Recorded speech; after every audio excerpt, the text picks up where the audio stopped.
Bonjour Hubert, Bonjour. comment vas-tu? Écoute, je vais très bien. Et toi, Charlie, je crois que c'est pas si facile en Australie et comme pour mes amis français aux Philippines, pas facile du tout. Oui, oui, nous on est en confinement, mais je crois comprendre que la situation aux Philippines est encore pire, mais tu vas bien sûr nous en parler. Avant ça, est-ce que je peux te demander de te présenter? Alors, c'est très simple. Hubert Daboville, je suis arrivé aux Philippines il y a fort longtemps. C'était en 77. Je faisais un tour du monde après mes études. J'ai découvert l'Asie, dont les Philippines. Et ensuite, je m'y suis installé définitivement avec mon premier job. Je suis arrivé en mars 81. Voilà, ça a été le début de ma carrière aux Philippines et j'ai toute ma carrière qui a été faite de différents métiers, on va dire, mais s'est déroulée aux Philippines. Alors justement, on va maintenant parler des Philippines. Est-ce que tu Oui, pourrais nous présenter la communauté française du pays? Combien y a-t-il de Français et oui, où ils oui, se situent aux Philippines? bien sûr. Bien sûr. Alors, on avait, je vais parler avant crise du Covid et après. Je crois que c'est intéressant. Nous étions, il y a 2 ans, 3230 précisément. Et là, je parle des gens inscrits, bien sûr, au consulat. Et nous sommes aujourd'hui 2820. C'est-à-dire qu'on a perdu environ 12% des ressortissants français inscrits, j'insiste, aux Philippines. C'est une chute importante parce que normalement, nous étions en croissance. On gagnait 5-10% par an et là, on baisse de 12. Donc, le différentiel est assez considérable. Euh, Tu me demandes la répartition géographique. Alors, bon, essentiellement, bien sûr, c'est Luzon. Luzon, ça veut dire Manille, hein, parce que toutes les institutions sont là, les hommes d'affaires sont là, et la majorité donc des Français y résident.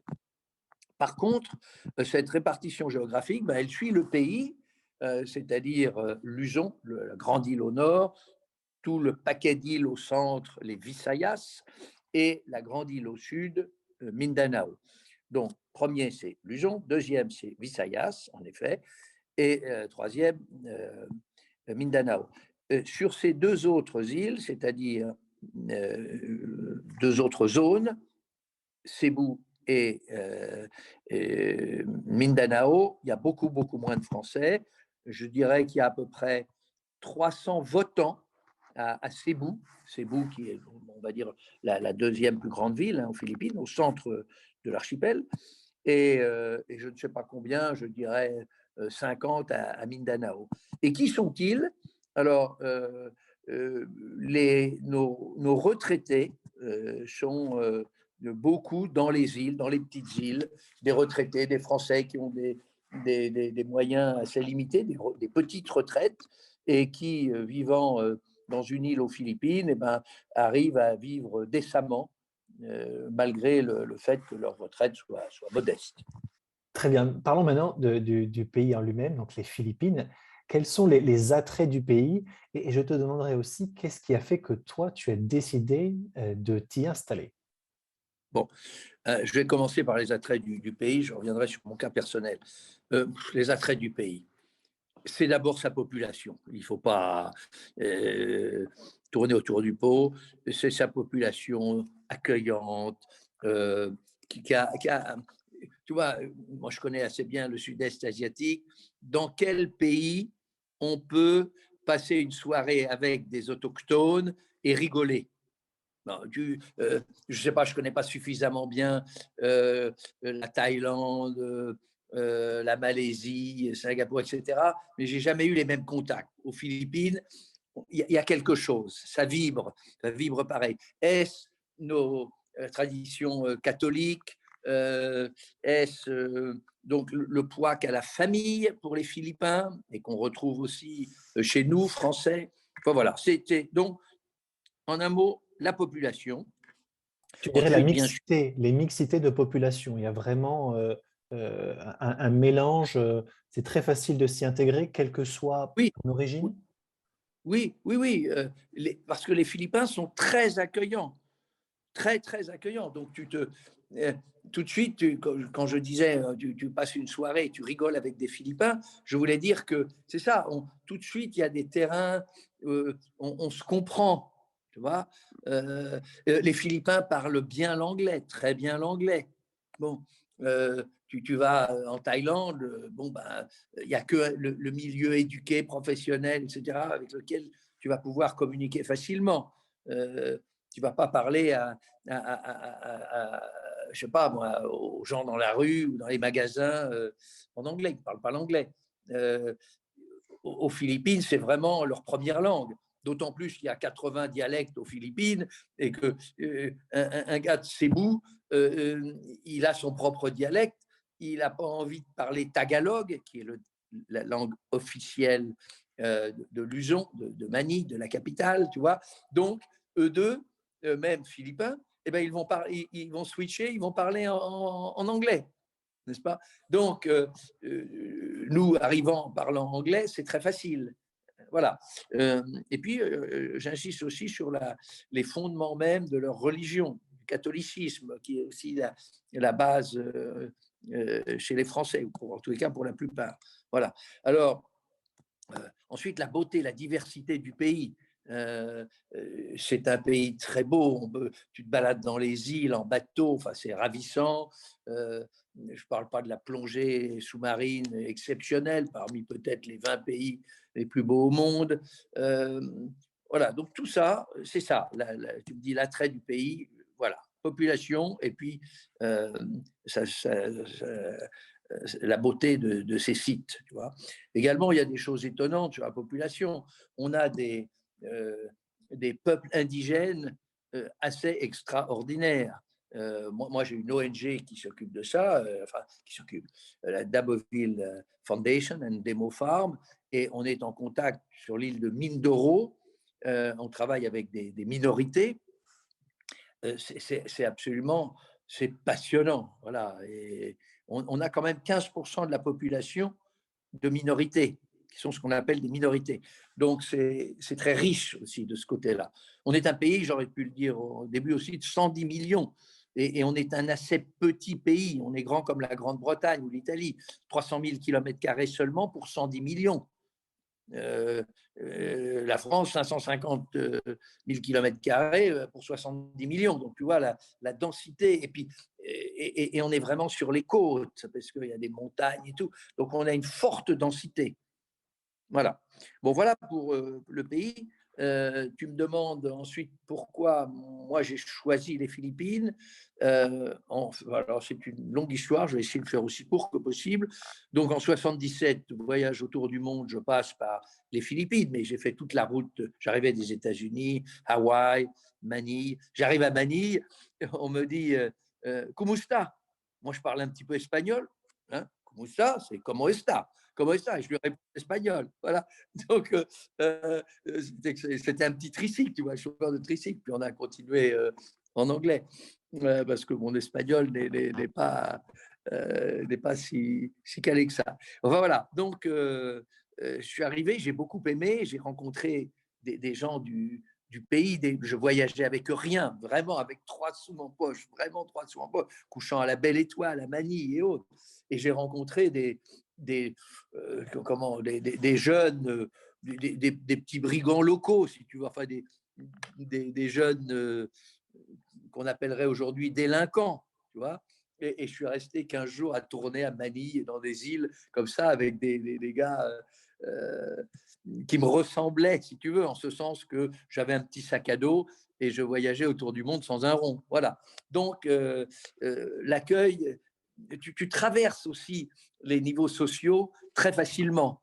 Tu vois, moi, j'ai pu m'entendre aussi bien avec des ministres et autres qu'avec les domestiques à la maison. Ouais, on a gardé des domestiques. J'ai mon chauffeur qui vient de mourir, il a été avec moi 37 ans. Tu vois, c'est pas partout dans le monde que tu peux garder un même employé 37 ans. je veux dire, c'est quelque chose. Les domestiques à la maison, on les garde 20 ans, 30 ans, tu vois. Voilà. Donc, ça c'est la force de ce pays. Je vais maintenant te demander quelles sont les difficultés, les principales difficultés que vivent spécifiquement les Français là-bas. Ouais, très bien. Très bonne question. Parce qu'il ne faut pas se faire d'illusions. Rien n'est parfait, évidemment. Les difficultés. Alors moi, dans le monde qui a été le mien, hein, qui est le monde des affaires, euh, à un certain niveau, disons, euh, ce qui a été extrêmement gênant pour moi, il faut le dire, c'est la corruption. Bon, on est un pays où la corruption est forte et pas simple à gérer. Surtout, enfin pas simple à gérer. Si tu ne veux pas la gérer, si tu la refuses, c'est compliqué. Parce que c'est compliqué de dire non. Alors moi j'ai été connu pour être celui qui dit non, et j'ai perdu, je peux le dire, et raconter toutes les histoires possibles et imaginables. J'ai perdu des affaires importantes, que j'ai préféré perdre un contrat que de rentrer dans ce jeu de la corruption. Donc ça, évidemment, c'est un vrai problème. Deuxième, je dirais, le côté juridique. Alors, on est très américain, c'est-à-dire contrat, base juridique de tout ça. Il faut se méfier de tout. Il faut vraiment avoir un bon avocat. Pour moi, j'ai le même avocat depuis 40 ans et je ne m'en plains pas. C'est très important de ne pas essayer de faire ses affaires tout seul. Non. Mais, voilà. Un autre handicap, c'est d'être propriétaire de terrain. Beaucoup de Français se disent « Oh, c'est tellement beau hein », et puis ils vont acheter un petit bout de terrain, 500 mètres carrés en bordure d'une plage, ou 2000 mètres carrés, ou un peu plus. Bon. Et là, nombre d'entre eux vont se faire rouler, gentiment rouler. Alors, je blâme même pas les Philippins, je blâme la naïveté de nos concitoyens. Il arrive, tu vois, comme il fait beau, les gens sont gentils, hop, allez, tiens, sur un coin de table, je t'achète 1000 mètres carrés à côté de ta maison sur la plage. Ah bah oui, mais je suis français, j'ai une petite copine philippine, mais on n'est pas mariés et tout, donc je te prends comme prête-nom. Bah oui, ok. Et puis le jour où on n'est pas toujours copains pendant 40 ans avec les mêmes personnes, donc le jour où il y a un clash, eh ben, tu perds tout. Et là, malheureusement, c'est un problème qui est très fréquent. Voilà. Donc, ça arrive à Donc, beaucoup de Français. pardon? Ça Ah oui, arrive à oui, beaucoup oui. de Français. Oui, oui, oui, oui. Oui, oui, oui, oui. Ça arrive. Ça arrive à beaucoup par rapport à la masse de Français qu'il y a. Non, mais quand il y a un problème sur un Français, c'est un problème majeur. Là, j'ai un copain qui est décédé il n'y a pas très longtemps. Euh, le problème est monstrueux, tu vois, pour ses descendants. Tu vois, tant qu'il est là, ça va. Tant qu'il est là et qu'on s'entend bien, ça va. Le jour où on meurt, ça va plus. Et, et si on est là, mais qu'on rentre en conflit, bah, ça va pas non plus.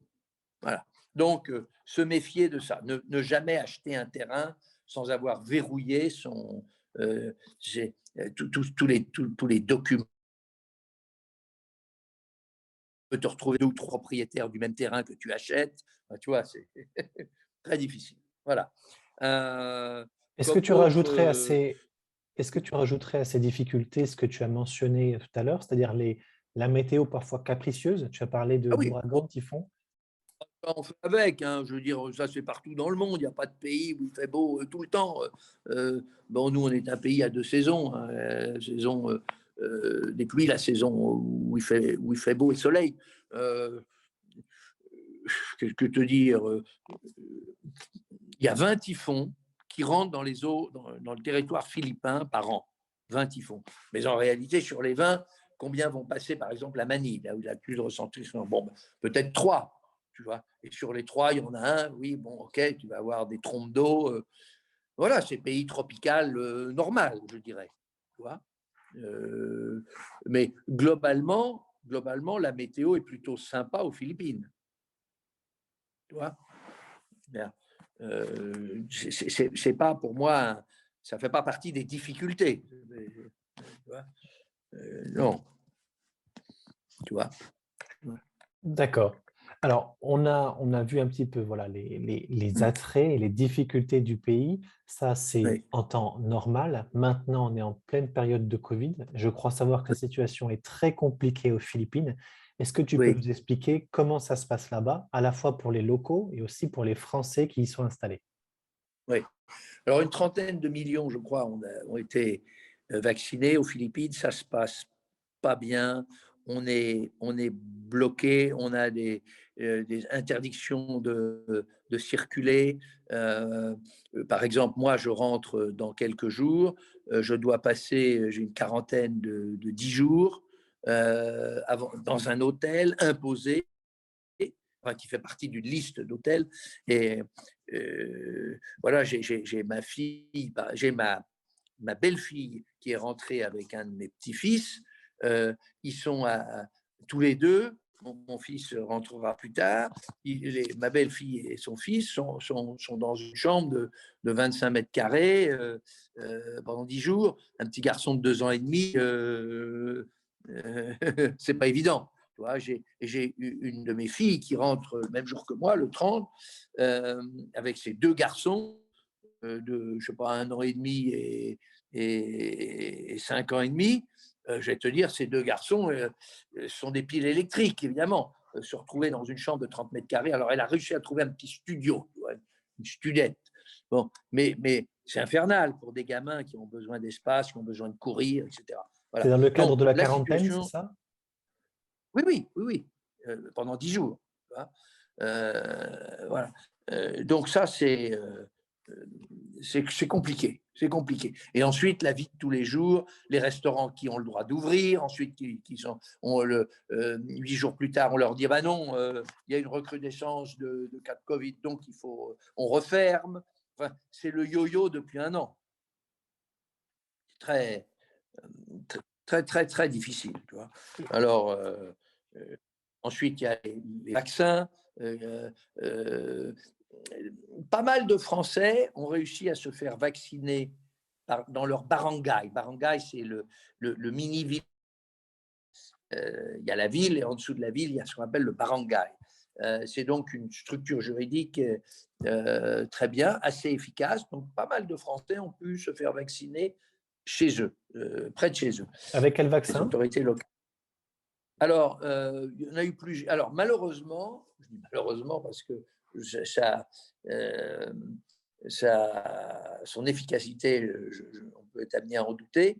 Beaucoup de Chinois, le Sinovac et l'autre dont j'oublie le nom, euh, nous, les Français, enfin, le gouvernement français a fait quelque chose d'absolument remarquable. Il a envoyé des doses euh, pour que nos plus anciens soient vaccinés. Alors, on a commencé par les 80 ans et plus, les 75 ans et plus, les 70, 65, etc. Mon épouse et moi, on a pu se faire vacciner comme ça, en début juin dernier. Est-ce que le vaccin est Alors, gratuit aux Philippines d'ailleurs? ah oui, bien sûr, enfin, à l'ambassade, bien sûr, il est gratuit, mais il y a eu beaucoup de commerce autour de ces vaccins.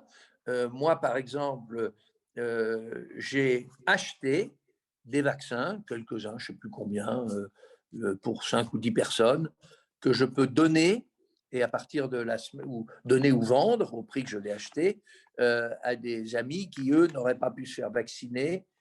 Donc, je crois j'ai une dizaine de doses ou une dizaine de vaccins, donc ça ferait 20, du Moderna que j'ai acheté à une entreprise philippine importante qui, elle, achète, se fait livrer, je ne sais plus, 100 000 vaccins, 200 000 vaccins. J'en ai acheté pour des gens de mon bureau qui n'auraient pas pu se faire vacciner. Donc, au moins, je pourrais leur donner un vaccin. Et ça, c'est Ça veut dire que perso. n'importe qui peut acheter des vaccins? Euh, Aujourd'hui, ça s'ouvre, m'a-t-on dit, récemment, mais il faut que c'est très encadré. Hein, c'est pas, tu t'achètes pas un vaccin et tu te le fais toi-même devant la glace. Non, non, pas du tout. C'est très encadré, ça. Voilà. Quand tu achètes un vaccin, oui, tu peux acheter des vaccins à des gens qui ont acheté à des sociétés qui ont acheté, qui sont structurées pour pouvoir, en passant par une infirmière, bien sûr, les codes sont enregistrés, enfin, c'est professionnel, ça, c'est bien fait. Tu vois. Mais ce que je dis, c'est qu'on peut, si on veut, acheter des vaccins. D'accord, c'est assez unique ça, je trouve. C'est la première fois que j'entends qu'on peut acheter personnellement des vaccins, pour soi-même ou Alors, pour, des amis autour. en acheter 2 ou 3, mais le minimum, mais tu peux acheter à quelqu'un, c'est peut-être 50 le minimum ou 100, je ne sais pas, je ne sais plus, mais tu peux acheter tu as un copain qui a une entreprise, tu peux leur acheter. Je crois que Sanofi, qui a dû acheter, enfin plusieurs entreprises françaises importantes, euh, a acheté, je sais pas, 100 000 vaccins. Tu es en contact avec le CIO ou avec l'entreprise, tu peux lui en acheter 20, tu vois. Voilà. Et concernant les tests, et c'est pareil, est-ce que les tests sont gratuits, Non, disponibles? pas gratuit du tout. Pas gratuit du tout. Moi, j'avais acheté de nombreuses fois avant d'être vacciné. On faisait des tests, soit des tests PCR, soit le test dans le nez, là, le test le plus simple. Alors, moi, j'achetais par quantité, par pack de 25, donc c'était, je ne sais plus combien je payais, si, 500 pesos, 10 dollars. Le test dans le nez nous coûtait 10 dollars, le PCR nous coûtait peut-être 40, 40, 50 dollars. C'était très cher. Mais Antigéniques. antigénique, merci. Et pour ce qui est des entrées et sorties du territoire, est-ce que, les Alors, Français peuvent, sortir ou il faut qu'ils appliquent un visa? non, pour sortir, ça va. Pour rentrer, c'est très difficile. Jusqu'à présent, c'était très difficile. Moi, j'ai un visa permanent. Je suis marié à une Philippine, mes enfants sont philippins. Bon, j'ai un visa absolument permanent. Et là, je suis vacciné.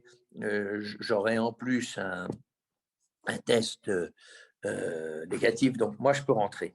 Mais quelqu'un, par exemple, un nouveau, quelqu'un qui rentre dans une entreprise, il prend son job aux Philippines, difficile, très difficile. Beaucoup de tracasseries administratives, beaucoup d'hommes d'affaires ont été freinés dans leur arrivée aux Philippines. Oui, compliqué, difficile. D'accord. J'ai l'impression qu'on a fait un petit peu le tour. Un grand merci pour avoir partagé, ton expérience et je te dis bon Je retour aux t'en prie. Philippines. Merci. Bon, et toi, bonne nuit parce qu'il doit être assez tard chez toi. Un petit peu. Merci, mais à très Ciao. bientôt.